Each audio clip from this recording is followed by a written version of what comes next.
Hi everyone, my name is Noah Royale. I'm here with AfricaUSARadio.com, home of African Gospel.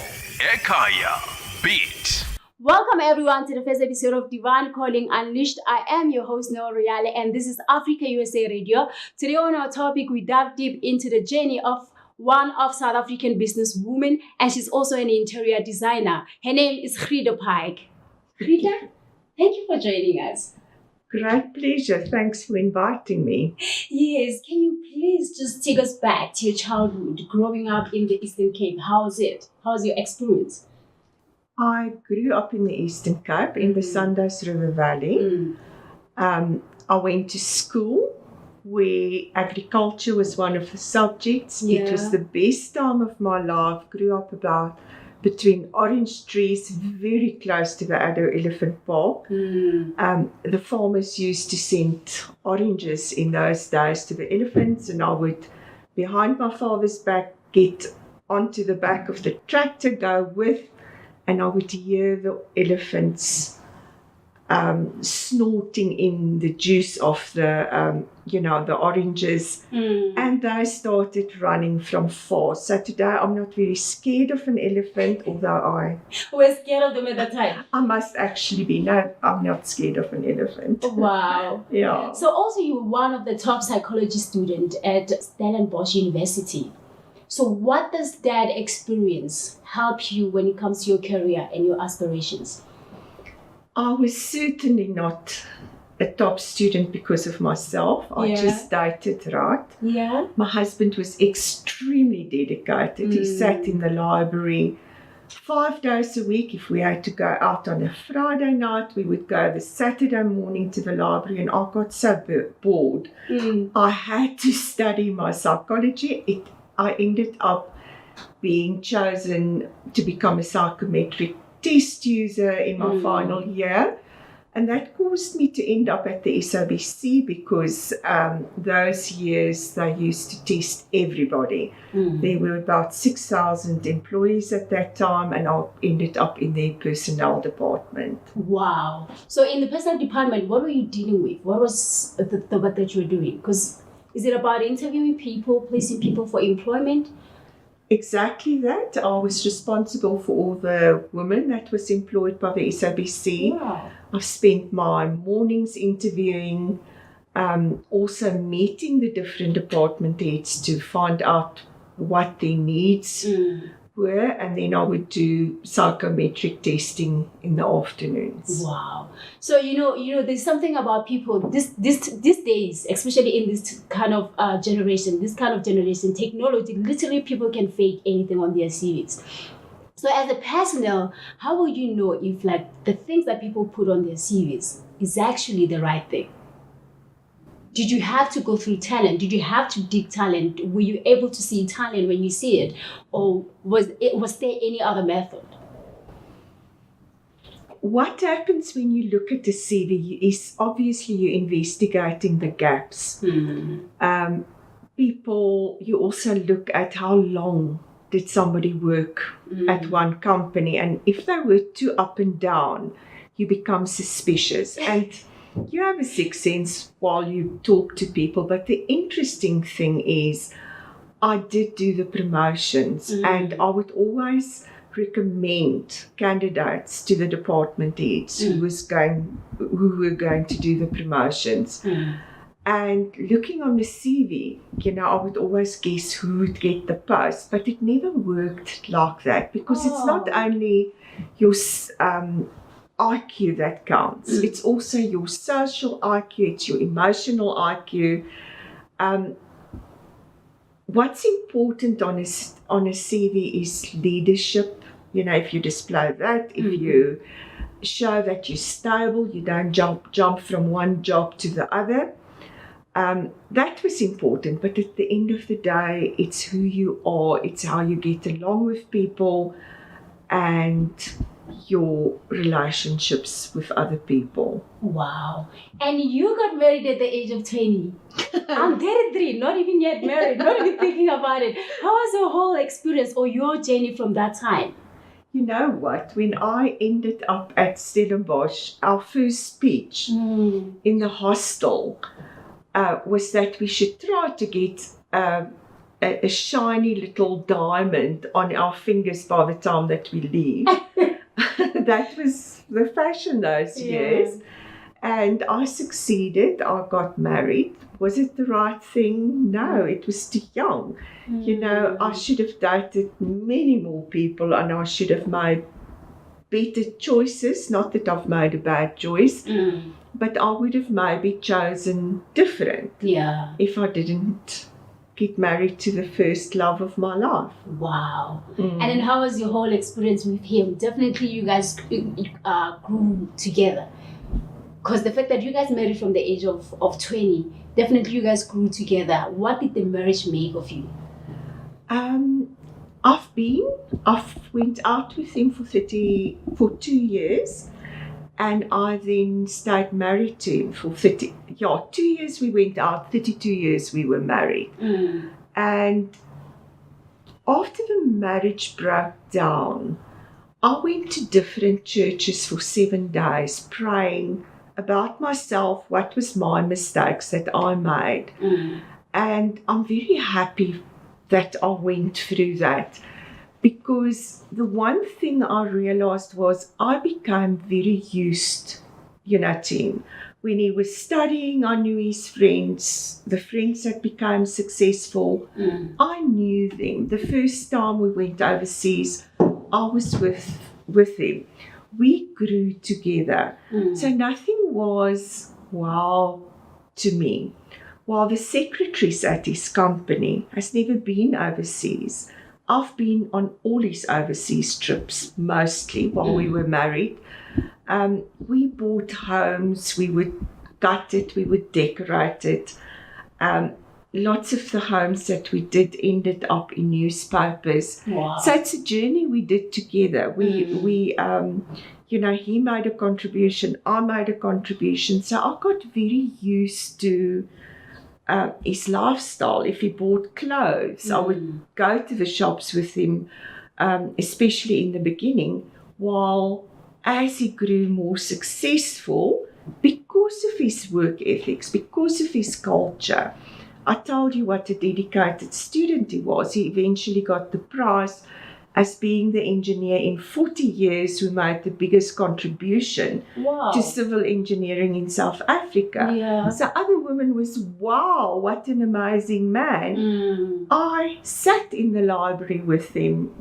I was there when he got onto flights, 4 o'clock in the morning.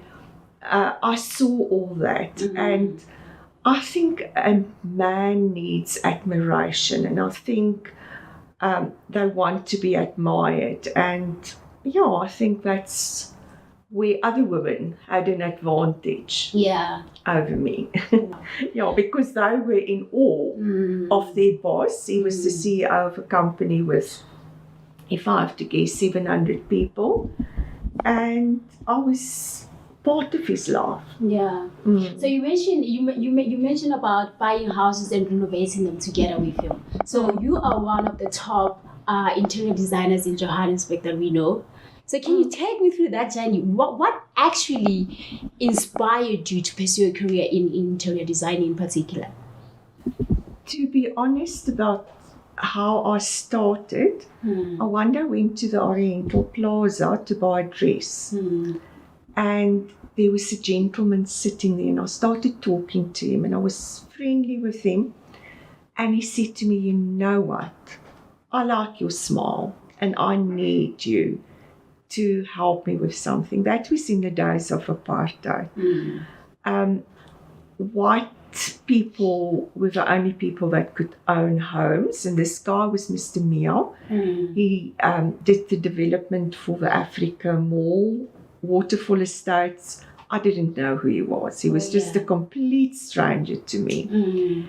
And he then said to me he wants to buy homes in Mayfair, close to the mosque. And he wants to buy the homes on the names of nominees. Won't I please go negotiate?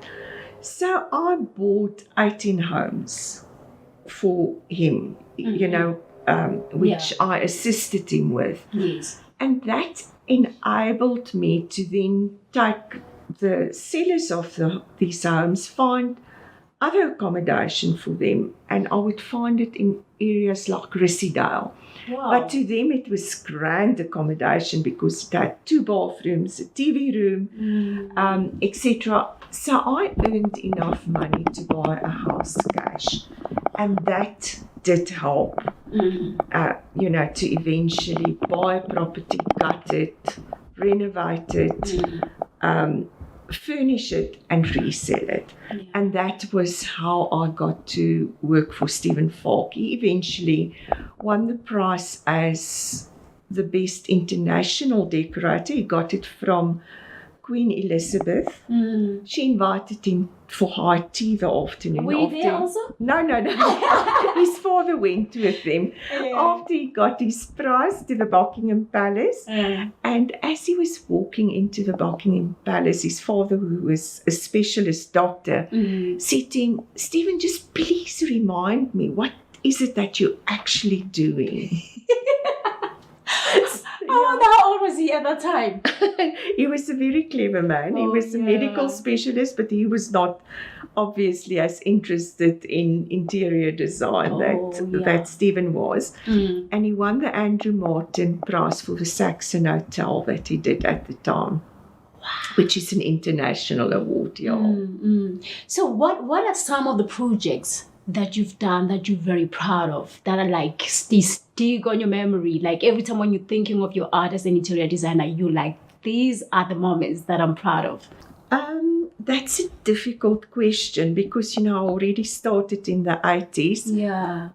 One of my highlights, obviously, is I fixed one of my own homes, sold it, and on this show day, I had people that said to me, what must we do so that we can get this house? There was a lot of demand for the specific house. And I said, just pay the price. And then the one lady that was there said, but I'm single, I can't afford it. But please come and help me with my own house. Yeah. So I was invited, and I must tell you, I only realized in 2015 who this lady was. We became friends. She was such a role model, and she was such, vibrant person. She was a dietitian, and her son always used to be there as well, and what can I say? It was Elon Musk's mother. Oh my God! I didn't know. I didn't know, and I wanted to visit her in New York when I went there, and it was so hard to find her. I couldn't get hold of her, and I only realized later who she was. But after every man, there's a woman, and let me tell you something: Elon Musk has a formidable mother behind him, and I'm sure that's. I remember he was busy on the computer. I just knew the high frame computers at the SABC. And I was looking at this computer. I didn't have my own computer at that stage. I only owned my first computer, laptop. Not even a laptop, a proper computer. About 2 or 3 years after that, I was, Wow. The kind of work that you do. And I also, the other job I'm quite proud of, I assisted a very good friend of mine's husband. He was at BHP Billiton, and he became the CEO of Samancor. So I've got it and did, the offices. When you work with clients, there's always input. In my language, there's a saying that 2 heads are always better than one, if I translate it accurately. So your best projects always come when heads are putting together. It's very arrogant to say it's only you. You have to work with your client. You have to establish what your client's taste is too. So when did you realize that interior designing is your passion? It happened very early in my life. I would play in my mother's drawers, I would pack it right, I would decorate her house. And when I was in school hostel, I used to take the magazines that was thrown out, and I would cut the pictures out, have a file. Funny enough, lots of those dreams that I had, I later did implement in my own houses. And then I wanted to go and study interior designing at the Technikon. I wasn't allowed to do that. I was academically, my marks were strong enough to go to university, so that was a bit forced down my throat. And then when I got the opportunity to work with Stephen Falk, I went to him and I actually said to him I'll work for him free of charge. It was the best decision I've ever made in my life. Yeah. Because I saw how he was running his business. There's lots of people that say to me, we love interiors, we love art, but it's a business. You can't do a home for somebody if you don't know how to run a business, because you're going to lose money. You must know how to quote, you must know how to ensure that they pay you at the end of the day. So all that techniques I've learned from Stephen Falk, he learned it from Lionel Levine, so I was very blessed. And then later on, I met Robert Desfontaine. He imported from France. We went to an exhibition, a show in Paris, from where goods were imported. I loved that. So that was retail. And that's how I eventually opened Il Giardino Decor, because I've learned from the best people. And even with Robert Desfontaine, when I went to him, when I spoke to him in my first interview, I said to him, I'm not going to expect you, because he just started his business, not going to expect a huge salary from you. And the training that I got from Stephen Falk and Robert Desfontaine were far better than I ever got at Stellenbosch University, because it was practical. It learned me about business. So tell me about, you worked with the very notable clients like Nelson Mandela's lawyer. Nelson Mandela's lawyer bought one of my houses. Finkai Salmon, if I remember his name correct. And the senior advocate from the Zondo Commission was Paul Pretorius. He also bought one of my houses. And he's still my neighbour here, and his ex-wife is still my friend in Onres.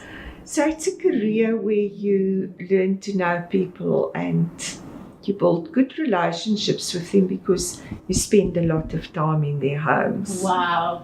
So can you share your principles when it comes to interior designing? To me, interior designing is like doing maths. Wow. I'm not one of these people that can just go and stand and start doing a painting. I'm not that creative. But I use my thinking, I balance things. I use the rule of interior design. I work with a budget. I make sure that I get paid, that I can pay my suppliers. So when I do a project, it's never a mess. I must say I did started studying towards an MBA when my son was in matric, so that also helped. I'm more business-minded, orientated than what I'm creative. I can do flowers, as you know. I do. I remember at my 50th birthday party, somebody said, if she thinks about me, it's all about making things pretty. Yes. But I'm more realistic than that. I realize that it must be done according to business principles. Yes. I'll agree. Your work is incredible. I remember you held a Valentine's thingy, not party, but it was more of like you were teaching more than 60 women how to do decorations. And that went so well. And everybody who knew you, they actually gave a testimony about the kind of work that you've done for them before. How does it feel when you get those compliments about the work that you've been putting out? You know, when I was married, I was always in my husband's shadow. I was the wife behind my husband. I did the offices. I did give his company. I differentiated his company. So I did good work for them. But it was never about me. I was never the one that was fulfilled. I was behind the scenes. I was at home. I brought up my children. And as I said, it was extremely strict. Nothing I ever did was good enough, I felt. It made a contribution. Of course, it made a contribution to do things as good as I possibly can. Yeah. But after he left me, I only came to my own right, taking into account that I got married when I was 20. It was suddenly Grieta. It was no longer Dwayne or Gendra's mother. It was no longer Llewellyn Park's wife. Do you think that's when you find your purpose? That was the moment you find your purpose? Oh, yes. Wow. Oh, yes. And, you know, I've had an award-winning restaurant for 13 years. And my core competence was the functions I've done. The flowers, the weddings, everything was beautiful. We ended up being photographed on a weekly basis. There's not a soapy that didn't use us as a venue. The staff were happy because people would take pictures when they arrived. I'm not the best cook. You know, there were lots of people that could cook better pastas than I did. I remember one night standing in front of the dam in the courtyard because I was cross with God for giving me a restaurant in the beginning. I thought, oh my word, I've never even been a waitress. I'm an interior decorator. And I remember standing there and I just had this small, still voice saying, but you can make things pretty. Wow. You love music. Yes. So within a week, I went to the flower market. I painted. I did everything I could. It became such a pretty place. I signed a contract with a band to play for the next 3 months. And after 3 months, nobody cared about my food or my pizzas. People queued. I couldn't get place in my own restaurant on Friday nights, Saturdays, on Sundays sometimes. We were packed. Wow. So would you say you were offering more of experience than anything else? Yeah, my strategy was never to be the cheapest. I never competed on price. My strategy was also not, but although what I did do, that was the right thing. I got away by using chefs and their recipes. I used very much like Spur, very much like McDonald's. They make the same thing over and over and over. So your chances of making a mistake is not so high. And because I'm not a chef myself, I used to follow that principle, using food that's I know tastes well, that's been made over and over, for which people used to come back to the restaurant. And then when I had special functions, I would be at the pass myself and decorate the food. So people would get amazing plates of food, well decorated, but I knew that the chances of making a mistake in the kitchen, because you must remember we feeded a lot of people, to put out food for 350 people when they were standing, or sometimes at 500 people. It's a lot of work. There were also quiet days, Mondays, Tuesdays, Wednesdays during the week wasn't as busy. So it was also a balance, to be able to serve so many people. And I ended up working 2 shifts, which was quite hard for me because I could never neglect. Especially as a mother. And Yeah. how were you jungling between being a mother? Because as much as your children were a little bit older at that time, but you were still a mother. How did you jungle between being a mother and a businesswoman at that time? I was very blessed in the sense that both my sons could do the MBAs on the business. Wow. And, they've learned a lot. It wasn't the best industry for them, to end up in, because it's not a place where you work from 8 to 5. It's not corporate hours. It's not a corporate environment. Yeah. But my oldest son did end up with Checkers Food Services, where he became the manager. He became an expert when it comes to wines, South African wines. He became an expert on ingredients. The two of us had the wonderful opportunity to travel to New York and to investigate food trends there, and buying recipe books, going to markets, going to good restaurants, etc. So to me, that was a big blessing that I could contribute to their careers. They're not in the restaurant industry anymore.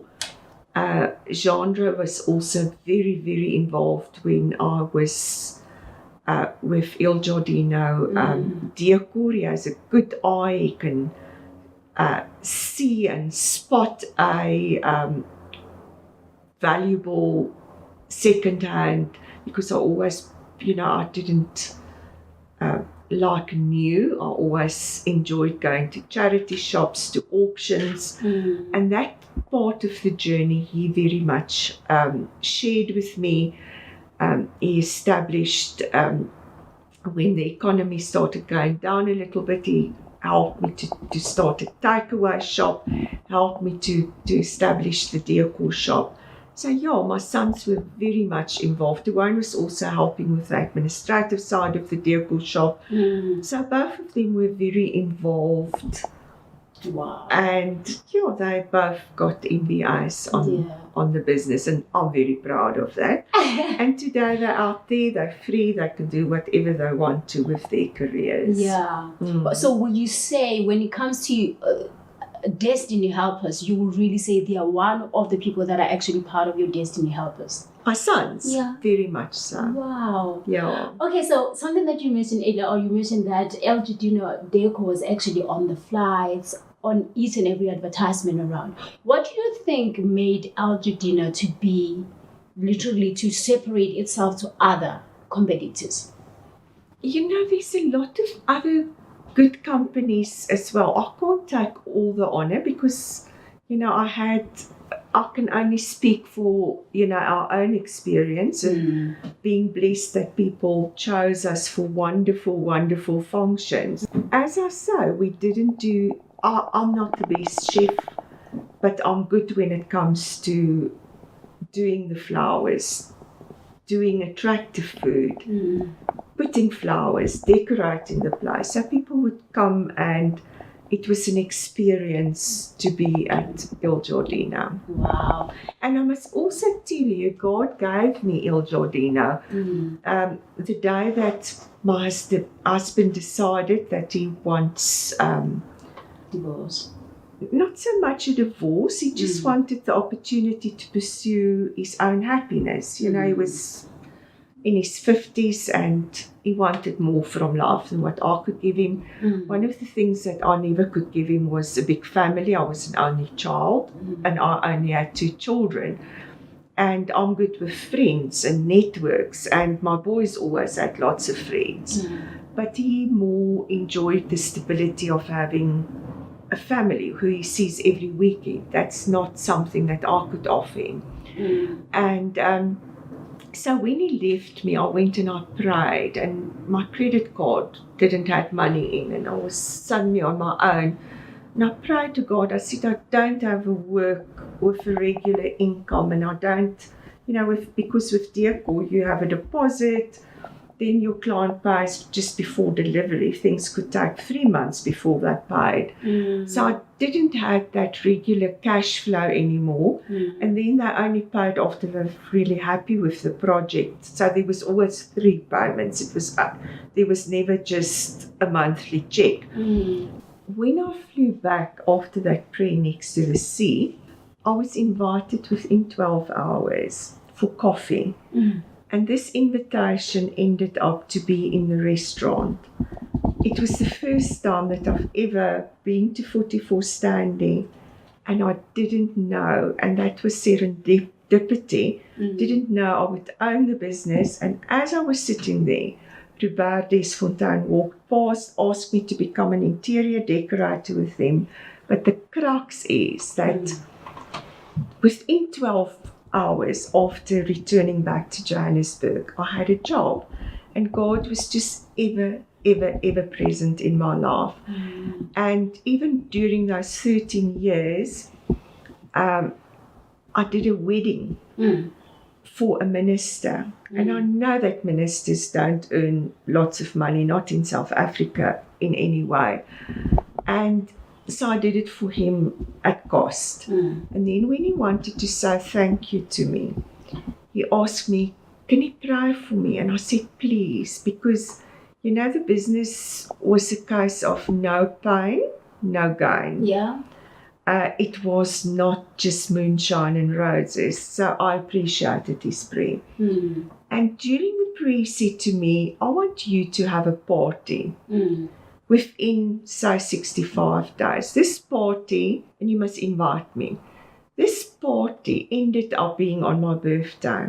Wow. And on that day, there was a senior advocate that were prepared to lock his office for the day to come to this party. And I started getting a lot of competitions. People wanted to put music and think it will make their restaurant work. They wanted to do certain things I've done, think it will work. But they didn't have the blessing of God. Wow.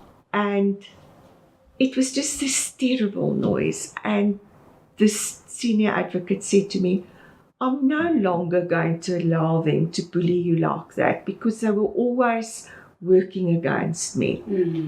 So when the senior advocate helped me, my landlord decided that if I don't want to keep the lease, I can get out of the lease. And you know, I wrote pages and pages of pros and cons, and I decided to close the restaurant. I winded the restaurant down. I moved out, got everything right for the end of the financial year.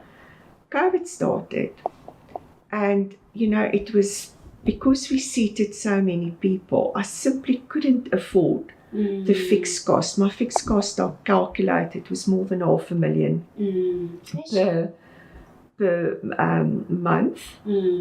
And everybody that ever did me harm in my business ended up owning this business when COVID started. And, you know, if I was new age, I would believe in karma, and I would say, but, you know, be careful what you sow. But I'm just thankful that it was no longer my fixed costs to pay every month, and that I didn't have the obligations, because I would have lost so much paying a lease, paying municipal accounts. And to me, it was my second blessed miracle. My first miracle was how I got the business, and my second miracle was when the business was taken from me. Hectic. Another thing that I realize is there's a level of leadership that you have going on that it even inspires people that work for you. They even want to keep on working for you or with you.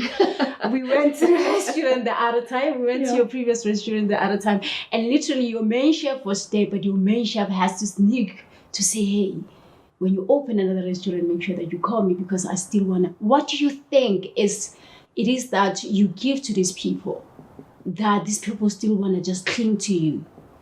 Because there are a lot of people that employed us in the past, you don't want to meet them anymore. You don't even want to like mingle with them because of their treatment or their certain way, the way they lead us.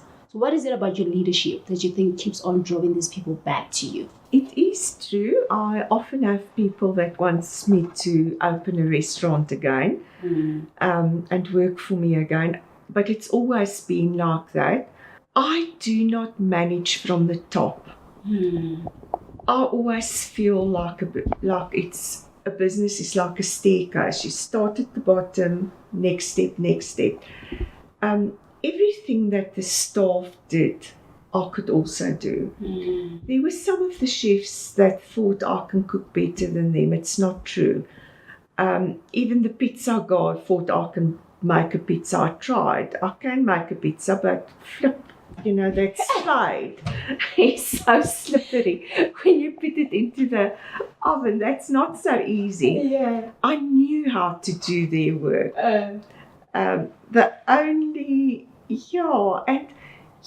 what was amazing was when we did flowers for the functions, I would go to the market, and when I came back, they were waiting to take the flowers out. They always said to me, until they knew me, they never saw the beauty of a flower. And then they couldn't wait to help me to carry it out. We would go, and I had some strong, beautiful staff with muscles, and going to gym. They also played soccer against each other on the off days. And they were really strong and perfect, men, especially the women as well were beautiful, but the men loved doing flowers. So we would stand on a Friday night or the previous evening before the function, we would stand and we would do the flowers together. So I would make a pot and on they would go and do flowers. And it's not normal. Men don't do it. That was our teamwork. If it was Easter, we would have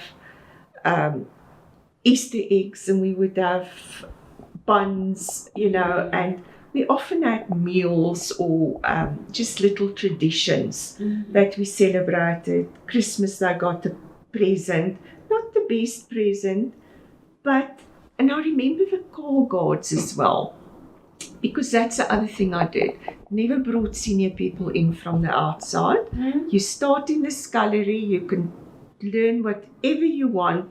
We will train you. You can choose. Do you want to be a barman? Do you want to make pizzas? Do you want to make salads? They could choose. And then I would promote them. If they wanted to become waiters, it was their responsibility to learn. I would promote them. Yeah. And then the new guy had to start in the scullery. So, there was fulfillment. I remember that when there was crises, death, when there was illness, I would often say, stay at home. And they would say, no, we'll rather come to work. And they would sit somewhere in a nice space, be between their friends, be in a beautiful environment. It was a beautiful place. And we all miss the fact that COVID so drastically interfered in our lives. But I believe that was also for a purpose. Yeah, true. Yeah. So after you closed El Jardino due to COVID, how don't you feel like you still want to go back there?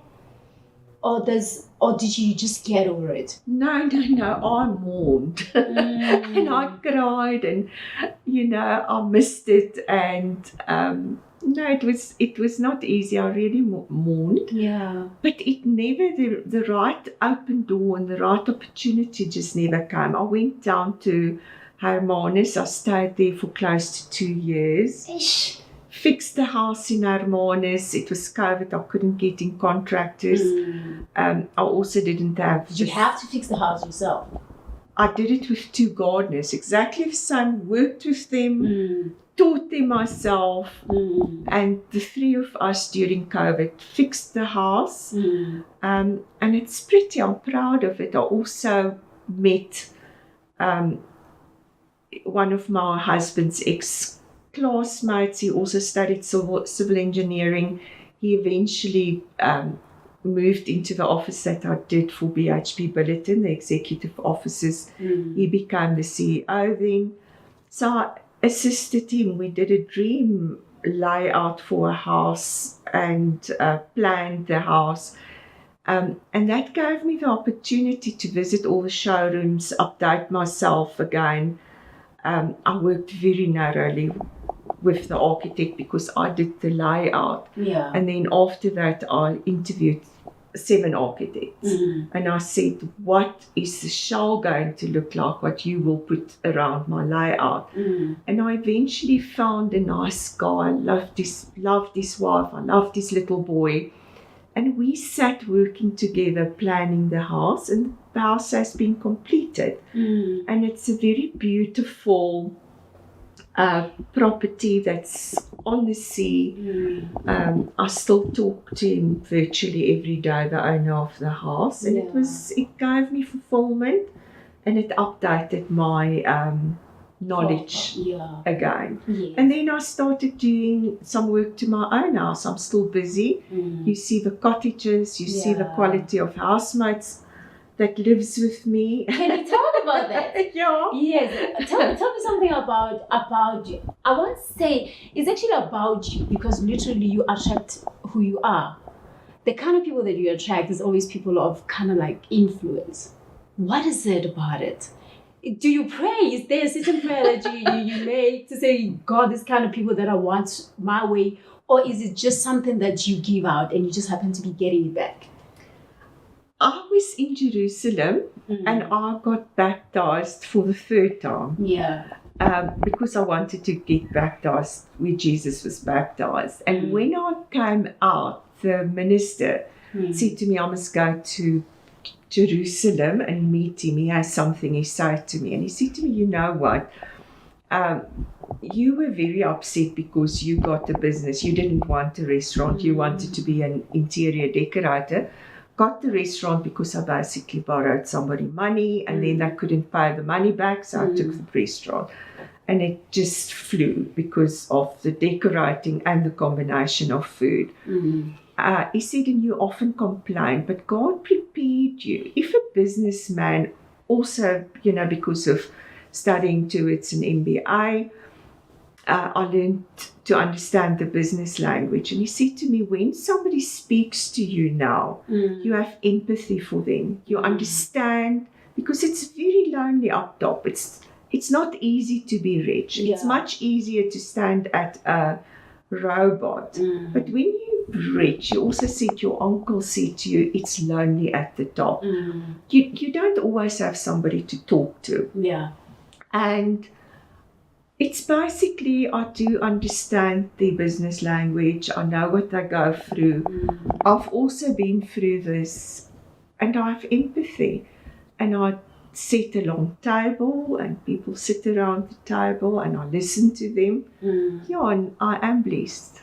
Thank you so much, Mom, for sharing your story. Yeah. So another thing before we wrap up, I just want to know, what is it that you want to tell the youngsters that want to launch into, whether it be like business, any kind of business, or even if it's about interior design in particular? What is it that they need to know or they need to put their minds to for them to be able to achieve? If you don't dream, you can't achieve it. And I'm going to send you a photo of a Cape Dutch home where I made a photostat, I painted it with coffee, and then I must also take a photograph of my house, which is very much the colour of coffee, and which is a Cape Dutch house. If I never dreamed it, I would never pushed. Wow. So you must push, and you don't give up after a year or 2 years. You keep on and on and on. You need consistency in a career. I find that people want to work for 6 months and then they want to work for a year, then 2 years, and a rolling stone gathers no moss.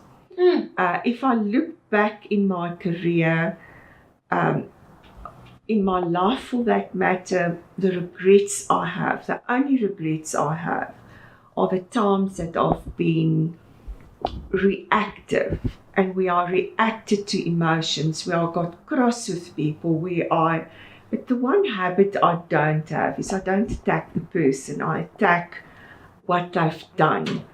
But still, I could have maybe done it more tactfully. Although I also don't know, managing a business and you trying to pursue excellence and somebody is negligent and on purpose not doing their work, there is a balance. You have to discipline people. It's the same with children. You can't always say, oh, nice, when they actually are naughty. So that, I don't think I always got that balance right. So that's my only regret. But I do know that people are important to me. I listen to people. And I think good relationships with people and being genuine, not using and abusing people. The most important thing is to think right. And you know me quite well. I always think and think. Am I thinking right? I do look into myself. And you take time when it comes to decisions. You take your time. Yeah, I want to make sure that I'm right, that I'm not thinking wrong about whatever. So I think to renew our minds with the Word of God and not to be impulsive. Sometimes what we're impulsive about isn't going to matter a year from now. Is to always ask yourself, is this still going to be important a year from now? As I'm saying, my regrets in life are the times that I haven't treated people with respect, where I haven't honored people.